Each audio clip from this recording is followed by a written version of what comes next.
Les licans, ou chiens sauvages africains, sont les chasseurs les plus redoutables de la savane.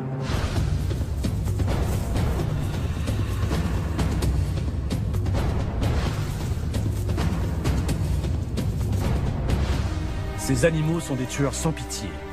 Mais en s'attaquant aux plus faibles et aux blessés, c'est un service qu'ils rendent à leurs ennemis. Ils vivent en meute, et les liens qui les unissent sont profonds et hiérarchisés. Extrêmement rusés, ils n'hésitent pas à s'attaquer à plus fort qu'eux. Mais ils sont victimes d'un mal invisible qui rôde autour d'eux et frappe sans distinction, allant même jusqu'à menacer leur race d'extinction.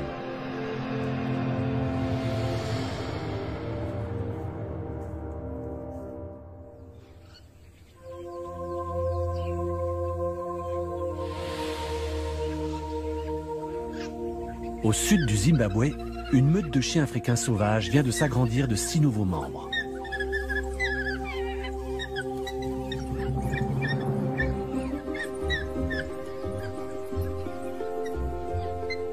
Shima, la mère des chiots, est la femelle alpha de la meute. Ces chiots recevront un traitement de faveur. Les autres membres de la meute ne ménageront pas leurs efforts pour l'aider à nourrir et à élever sa progéniture.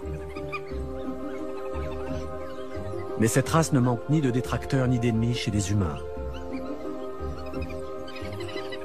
Kim Voluter, reporter animalier, s'est donné pour mission de mettre fin à ces préjugés. Fils d'un ranger, sa première rencontre avec cette espèce mal comprise et mal aimée a eu lieu l'année de ses 4 ans.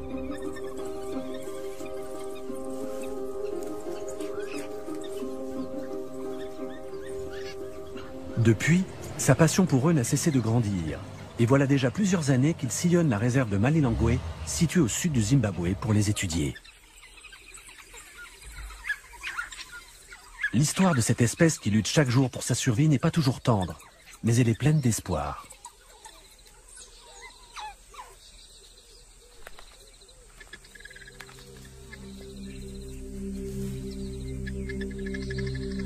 Il y a quelques années, Malilongwe est devenue une réserve privée protégée.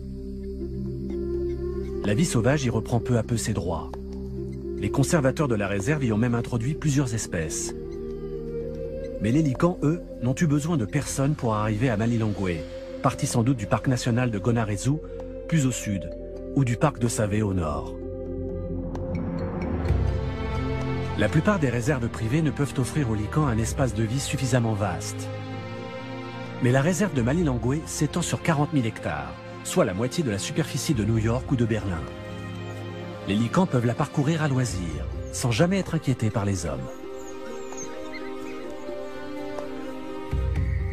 Ces animaux sont souvent décrits comme des tueurs insatiables, des animaux nuisibles qu'il faut exterminer. Cependant, ils jouent un rôle crucial. Ils régulent les populations. Ils sont parmi les prédateurs les plus efficaces du continent africain. Au sein de la meute, tous chassent. Mais en la matière, certains excellent. Même blessé à la patte, Bibi, ce lican femelle, reste un des chasseurs les plus redoutables de sa meute. Les licans sont constamment en quête de nouvelles proies. Ils n'ont pas le choix. Leur métabolisme est 2 à 3 fois plus rapide que celui des chiens domestiques.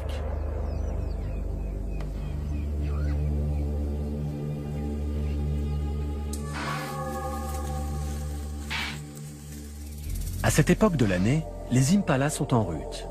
Les mâles s'affrontent pour avoir le droit de s'accoupler avec les femelles.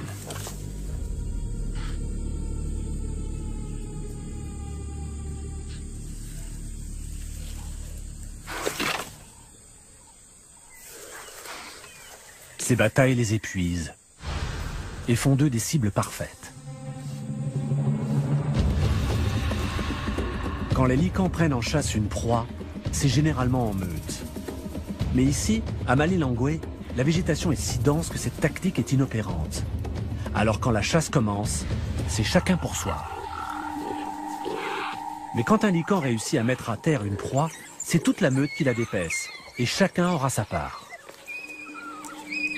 Ce petit manège entre licans et impala dure depuis des siècles.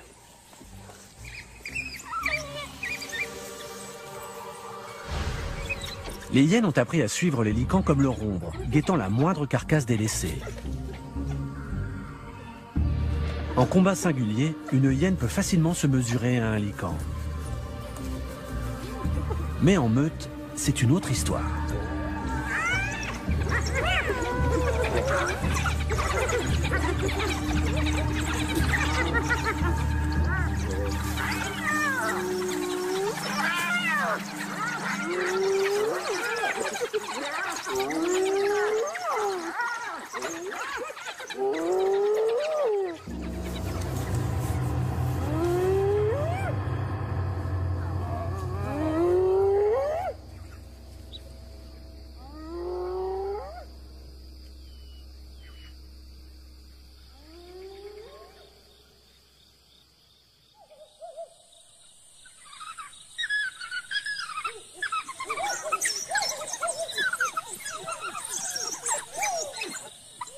Au retour de la chasse, les adultes regurgitent de l'impala frais pour les chiots, mais aussi pour Shima.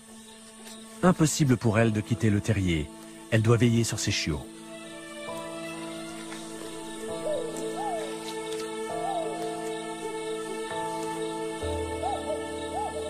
Après des mois passés à parcourir la savane, les licans ne semblent pas mécontents de se fixer un peu.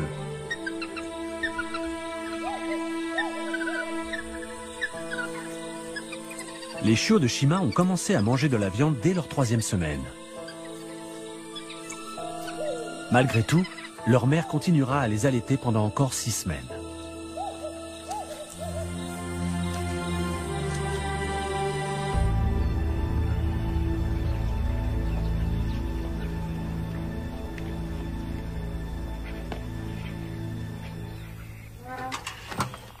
Kim retrouve les chiens le lendemain matin, visiblement repus du festin de la veille. Mais les hyènes ne sont jamais très loin. Entre ces deux clans, la tension monte vite.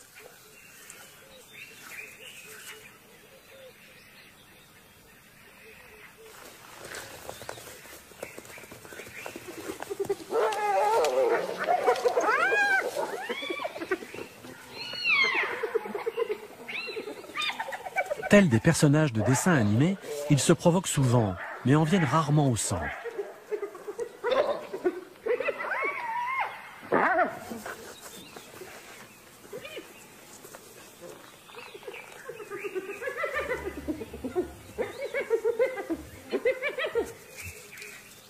Ils se cherchent, mais ne tiennent pas forcément à se trouver. Rien à voir avec les lions qui ne rateraient pour rien au monde une occasion de tuer un lican. Mais le pire ennemi du chien sauvage reste l'homme. Ce dernier, à force de les chasser et de les harceler, a mené leur race au seuil de l'extinction. Même les rhinocéros, pourtant espèces en voie de disparition, sont plus nombreux que les licans. Il faut dire que les politiques de conservation et de protection leur sont bien plus favorables. Les humains, en s'étendant, ont aussi transmis des maladies telles que la rage. Ce virus mortel s'attaque aux chiens de toutes sortes. Et en Afrique, les chiens sauvages semblent être sa cible principale. Il y a encore quelques années, les licans étaient nombreux à parcourir le continent. À présent, l'Afrique en compte à peine plus de 5000. Autrefois, on élevait des barrières pour s'en protéger. Aujourd'hui, c'est eux que l'on protège.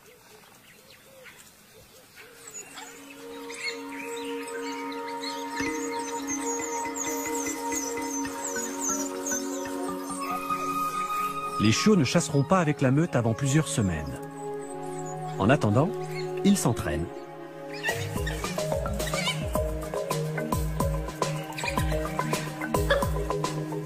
Chaque jour qui passe voit les chiots se transformer en chasseurs. Mais en une nuit, la structure de la meute est complètement bouleversée. Bibi, la grande chasseuse, a mis bas une portée, dans le terrier même qu'occupe Shima.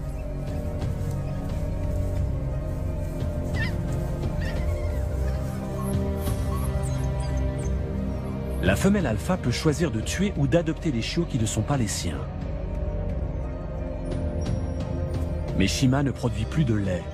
Même si elle voulait adopter les petits de Bibi, elle en est dans l'incapacité.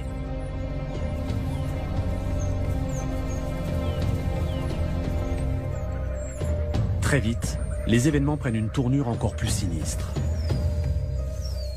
Shima s'empare d'un des chiots d'à peine 2 jours. Le nouveau-né, encore aveugle, est traîné sans ménagement hors du terrier.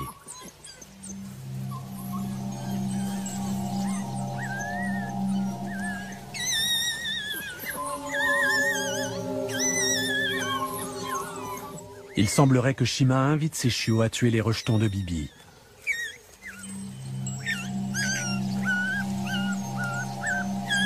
Bibi, quant à elle, reste cloîtrée dans le terrier, fermant les yeux sur le drame qui est en train de se jouer dehors.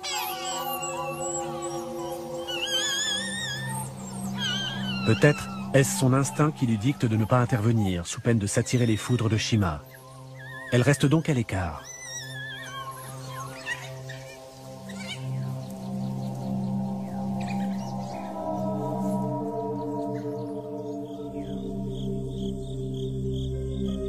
Kim assistera à cette même scène perturbante plusieurs fois au cours des semaines suivantes.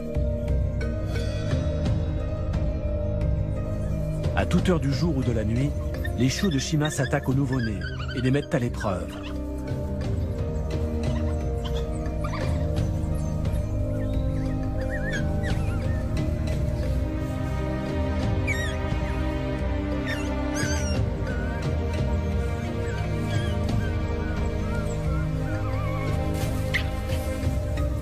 Mais ils ne semblent pas décidés à leur porter le coup de grâce. Les nouveau-nés pourront-ils survivre à un tel traitement?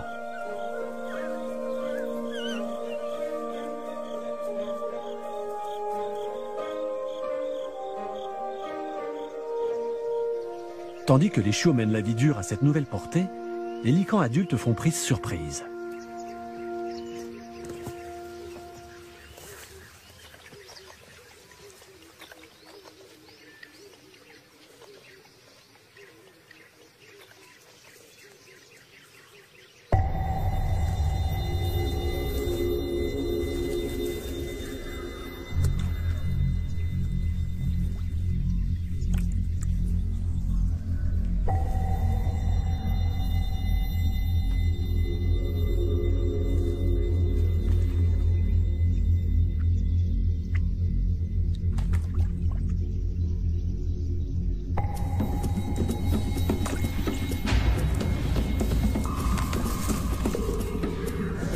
Ces tueurs implacables terrorisent leurs proies, s'attirent la haine des éleveurs et finissent même par se mettre à dos quelques défenseurs des animaux.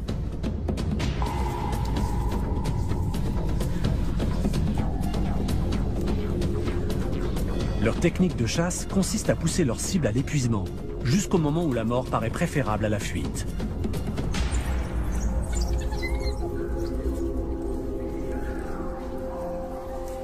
Puis, ils éventrent leurs victimes en quelques secondes. Cette technique achève les animaux plus rapidement que celle de l'asphyxie, employée par les lions et autres prédateurs. D'apparence cruelle, c'est en réalité une mort plus douce.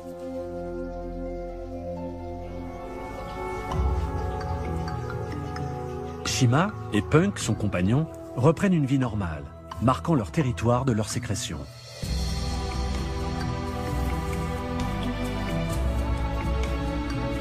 En cette fin d'après-midi, la meute part à la chasse. Les chiots alpha se joignent pour la première fois au groupe.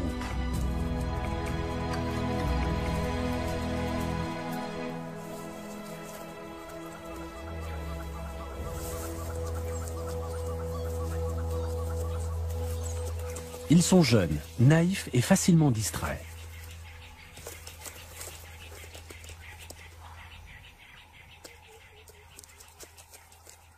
Les adultes pressent le pas dans l'obscurité, laissant les plus jeunes désorientés, perdus et seuls dans un territoire dangereux. Les lions sont des chasseurs nocturnes et représentent une vraie menace pour les chiots.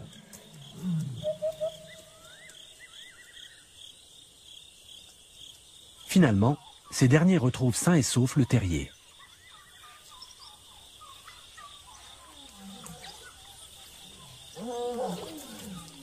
Mais ils ne sont plus d'humeur à jouer avec leurs jeunes cousins.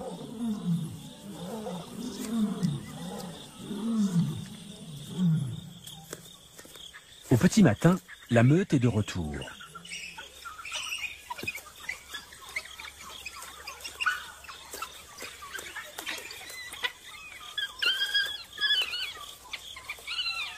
Bibi et Shima n'ont jamais été particulièrement proches. Mais avec le temps, Shima semble plus tolérante envers Bibi, et elle finit par accepter sa portée.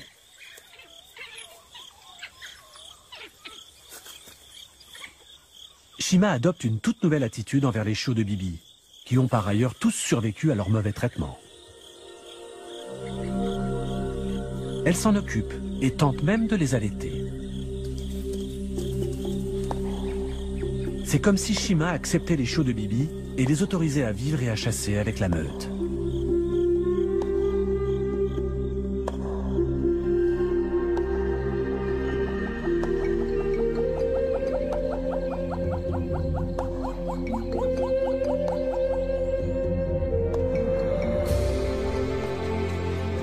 Après 5 mois de sédentarité, leur instinct nomade reprend le dessus et les licans partent à la recherche d'un nouveau territoire. Leur halte s'est en effet prolongée de 2 mois avec l'arrivée des chiots de Bibi. Floppy se place en tête de la meute. Les autres lui embrayent le pas. Pour économiser leurs forces, les licans font des haltes fréquentes. Et quand ils partent chasser, c'est de la manière la plus efficace qui soit. Leur maître mot, l'opportunisme. Ils passent directement à l'offensive.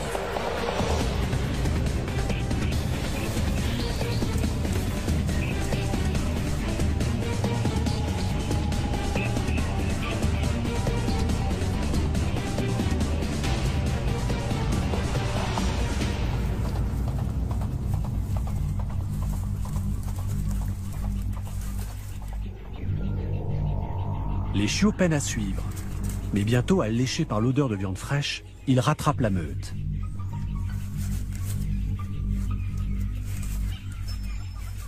Les adultes ingurgitent tout ce qu'ils peuvent.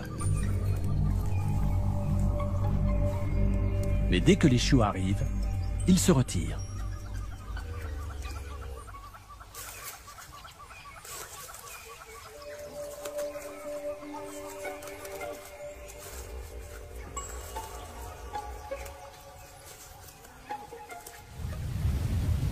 Les saisons passent et la meute continue à parcourir des kilomètres, souvent sous une pluie battante.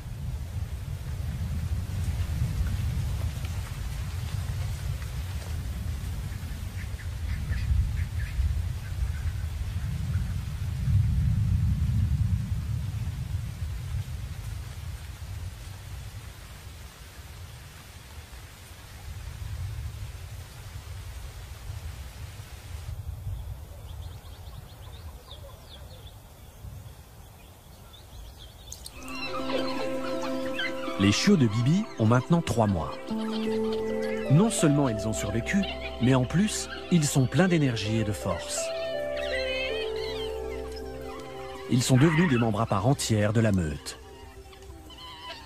Tout comme les adultes, ils se font la fête et manifestent leur soumission, un rituel qui tient une place importante dans leur mode de vie.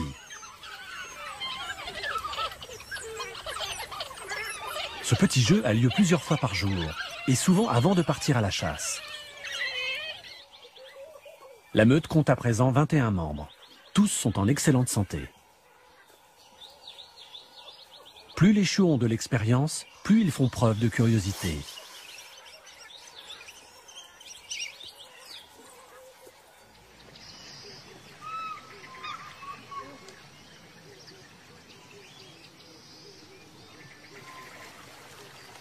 L'eau exerce une intense fascination sur les chiens sauvages, mais ils ont également tendance à s'en méfier. Peut-être craignent-ils instinctivement ce qui pourrait s'y cacher.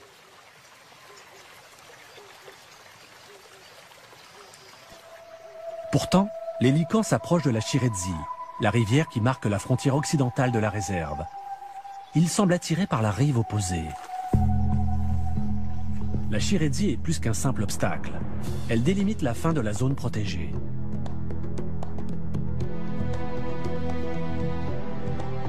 Au-delà de la rivière s'étend un territoire hostile, parsemé de pièges posés dans l'illégalité, qui tuent sans distinction. Mais les chiens y ont un ennemi encore plus mortel.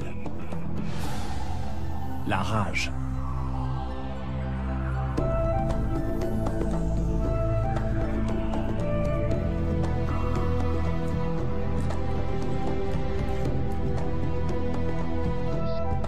Inconscients du danger, les licans franchissent la rivière.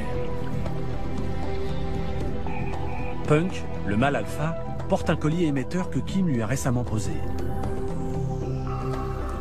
Kim peut ainsi plus facilement localiser les chiens au sein de la réserve de Malilongwe. Mais il n'a pas l'autorisation de traverser la Chiredzi. Et quand bien même, le lit de la rivière serait trop profond pour son 4x4. Il ne lui reste plus qu'à attendre et à écouter. Parfois, il capte un faible signal, mais le plus souvent, rien.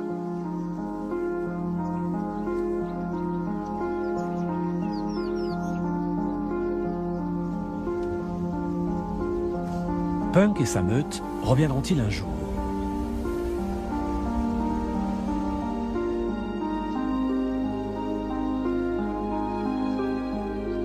Kim ne quitte pas les abords de la Chiredzi et croise les doigts.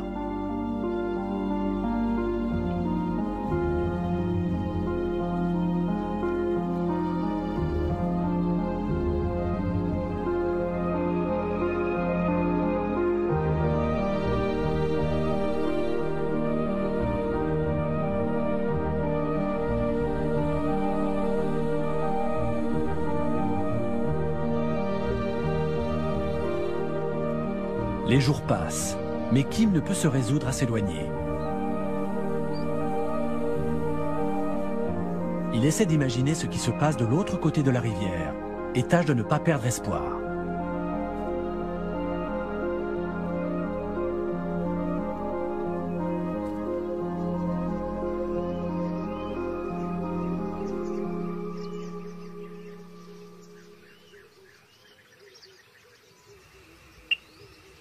Et puis un jour, son récepteur confirme que Punk et sa meute sont de retour. Il les retrouve à Ban Ini, un point d'eau très prisé. Les chiens ont l'air heureux d'être revenus.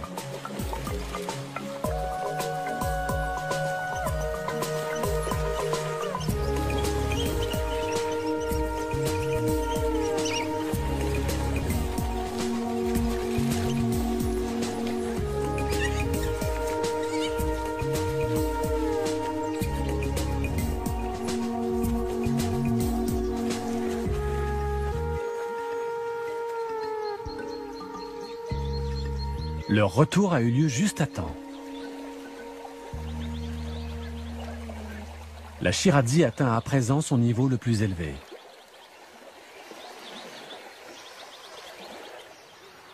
La meute ne pourra pas la traverser avant un certain temps. Kim profite de cette occasion pour changer de sujet.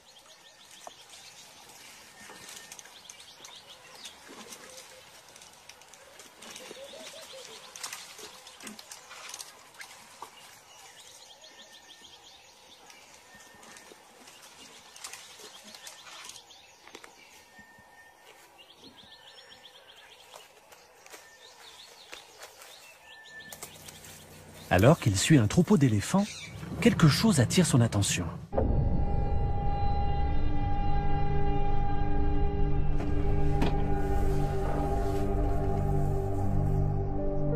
Il ne lui reste que la peau sur les os. Il s'agit de Tofi, un des chiens de la meute. Aucune blessure évidente ne vient expliquer cette mort soudaine. Kim craint le pire. Serait-ce la rage ?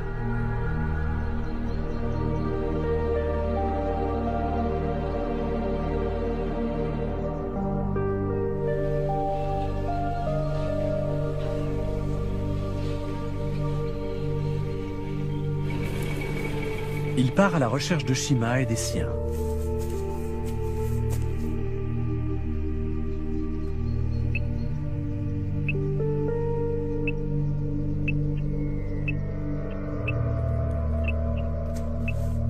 Les licans ne sont pas loin.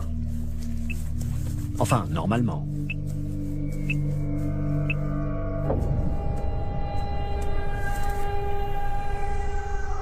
Le transmetteur qui permet à Kim de suivre la meute a été furieusement rongé.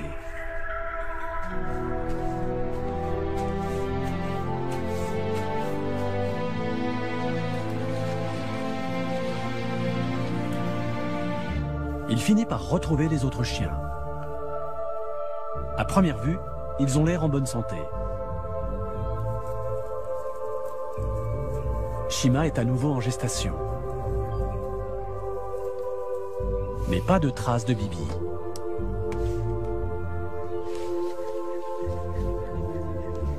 Et Floppy est manifestement malade.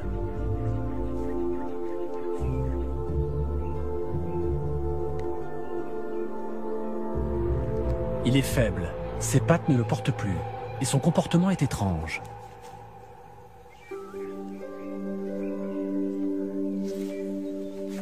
Il a peut-être été mordu par un chien enragé.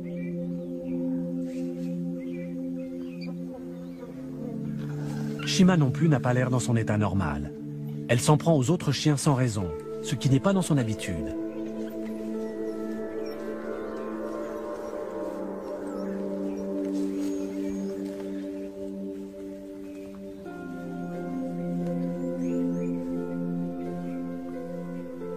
Elle s'étend finalement près de Whisky, un des vieux mâles de la meute.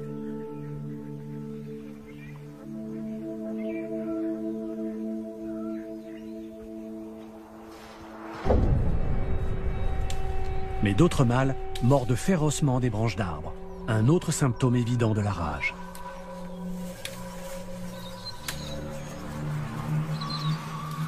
Cette maladie se transmet par la salive des animaux contaminés et s'attaque au cerveau, provoquant des paralysies et de fortes douleurs.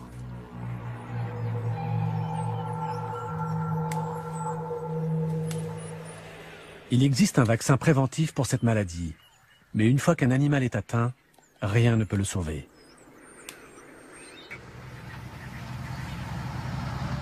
Le lendemain, Kim croise des licans occupés à défier un couple de hyènes.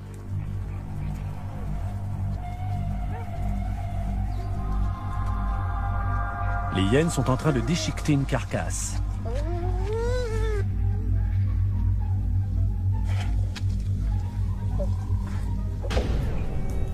C'est tout ce qu'il reste de Floppy.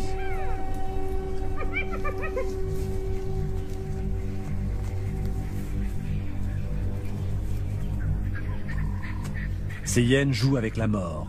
Elles ne sont pas immunisées contre la rage.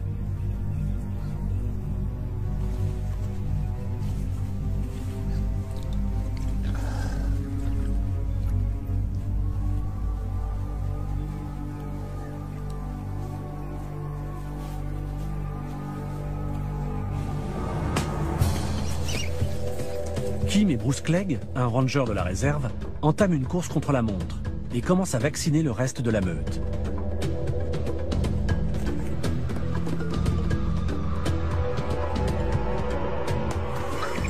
Ils tentent d'enrayer l'épidémie, mais il est sûrement déjà trop tard.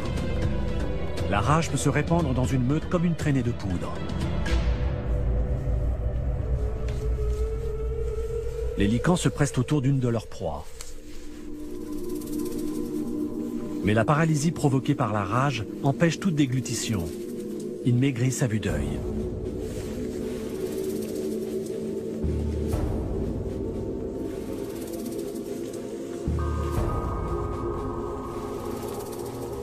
Fous de douleur et de faim, ils sont victimes d'hallucinations.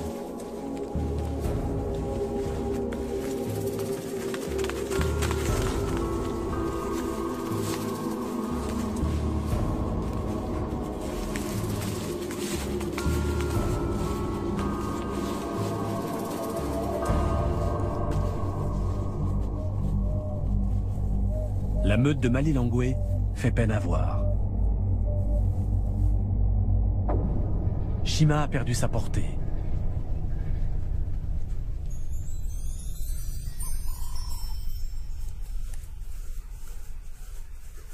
Elle meurt de soif, mais impossible d'avaler la moindre goutte d'eau.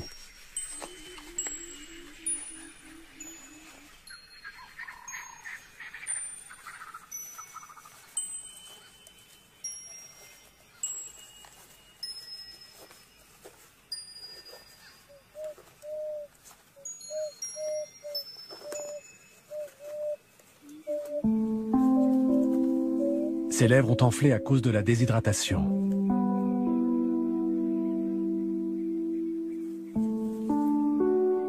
Les chiens tombent malades les uns après les autres. Et Kim n'a d'autre choix que de mettre fin à leur long calvaire.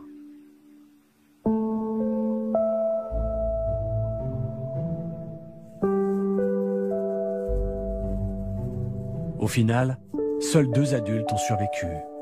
Une femelle, Stitch, et Whisky, le vieux mâle. Ils se tiennent compagnie. Il semblerait qu'ils aient été épargnés. Mais très vite, Stitch disparaît à son tour.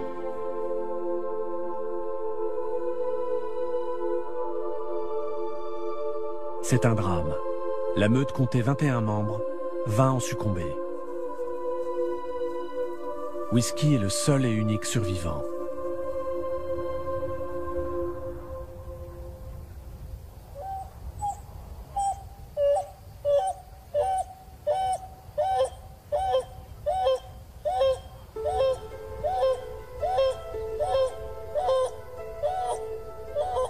Pendant de longues semaines, il appellera ses compagnons, mais en vain.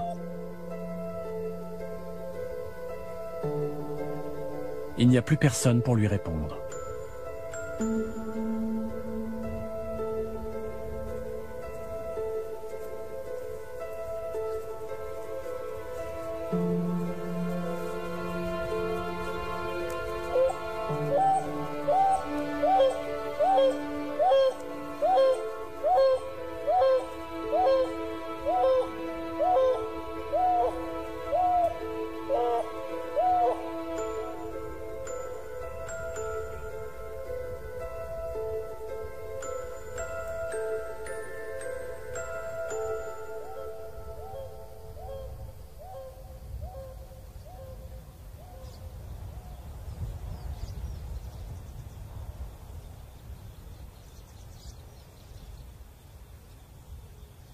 La vie dans la savane est souvent violente et tragique. Au fil des années, Kim a vu disparaître beaucoup des animaux auxquels il s'était attaché. Mais ce drame a pris une telle ampleur qu'il en est profondément affecté.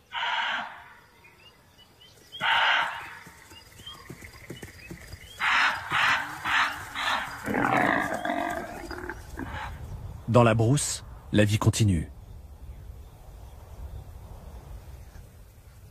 Whisky aussi continue sa route, seul et solitaire. Il emprunte les chemins sur lesquels courait autrefois une joyeuse meute.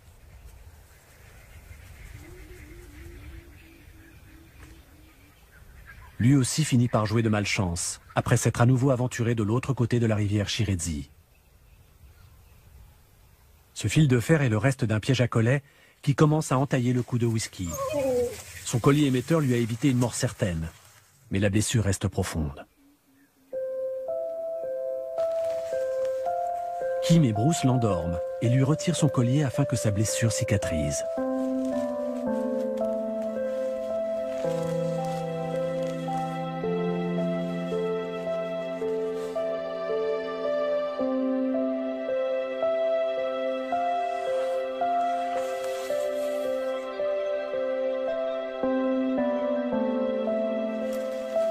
Whisky est le dernier lycan de la meute.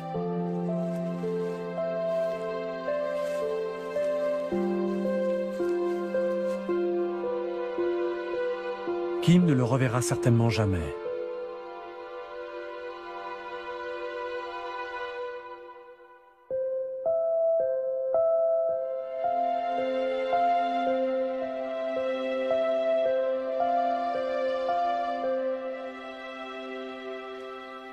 Il faudra attendre toute une année avant de voir revenir des chiens sauvages à Malilongwe. Cette race est robuste et les lycans aiment explorer de nouveaux territoires. 3 vigoureux adultes font leur apparition, un mâle et 2 femelles. L'une d'elles disparaît rapidement. Mais l'autre femelle et le mâle deviennent vite inséparables.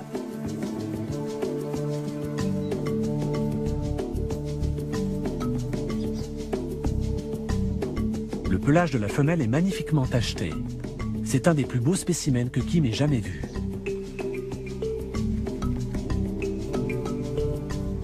Ils passent les semaines suivantes à repérer leur nouveau territoire.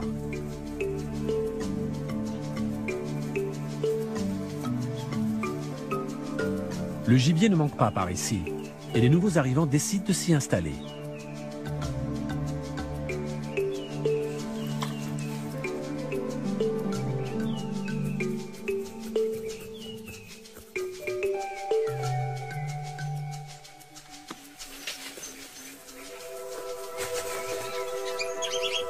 La femelle met au monde 9 chiots, tous en bonne santé.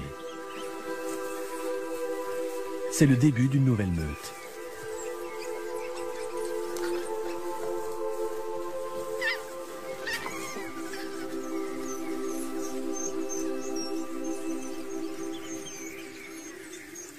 Les chiots commencent à se nourrir de viande, mais ils laissent des traces qui attirent les charognards.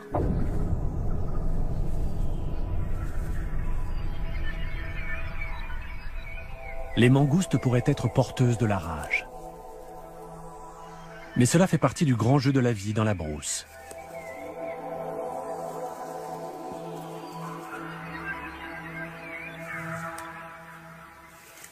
À la grande joie de Kim, la meute prospère au fil des mois.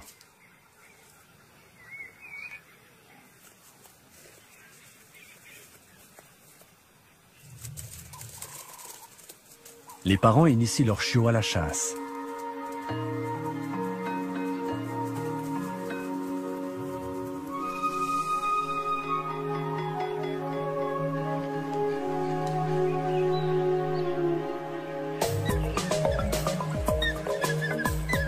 Tous ont survécu et sont en excellente forme, ce qui est une victoire pour leurs parents.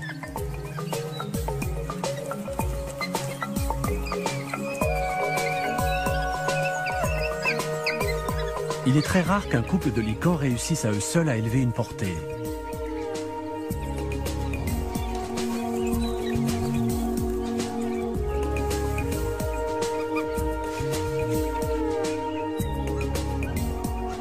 Kim ne peut s'empêcher de suivre à nouveau la vie de la meute.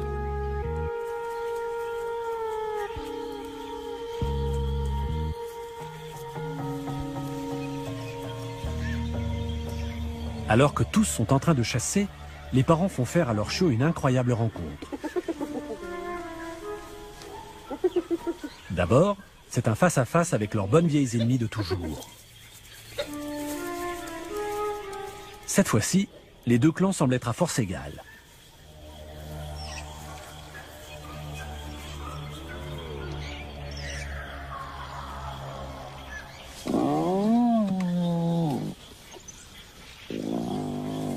Les licans arrivent à isoler une hyène de ses congénères et s'amusent à l'intimider.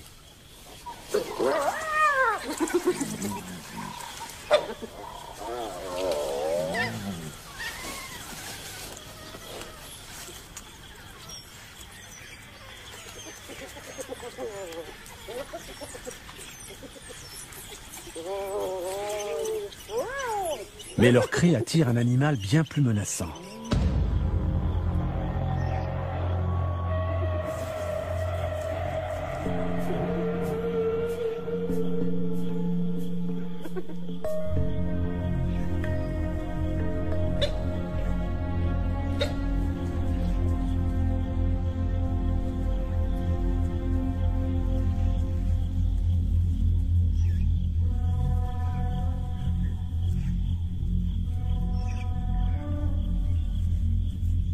Heureusement, ces lions sont jeunes et inexpérimentés et paraissent bien démunis face à cette situation. Les hyènes ont l'air de s'en rendre compte.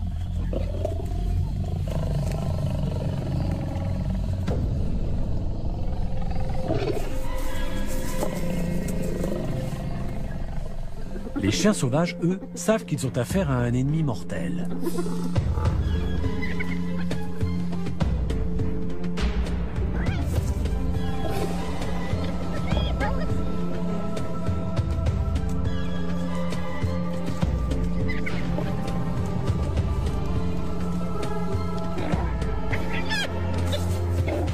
Et qu'importe la taille de la meute, jamais des licans ne s'en prendraient à des lions.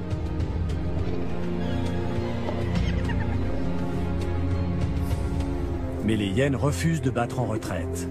Les félins perplexes se retirent.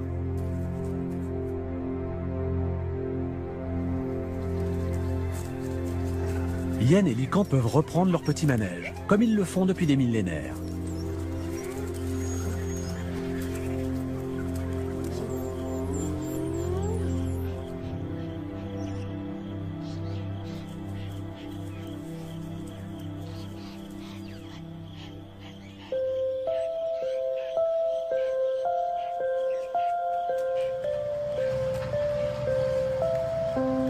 Kim Voluter aura donc passé 4 ans en compagnie de ces animaux hors du commun. Il aura assisté à la naissance d'une meute et à son déclin dans les pires conditions. Il observe à présent une nouvelle meute prendre son essor. Tout espoir n'est pas perdu, même si les faits ne plaident pas en faveur des chiens africains sauvages.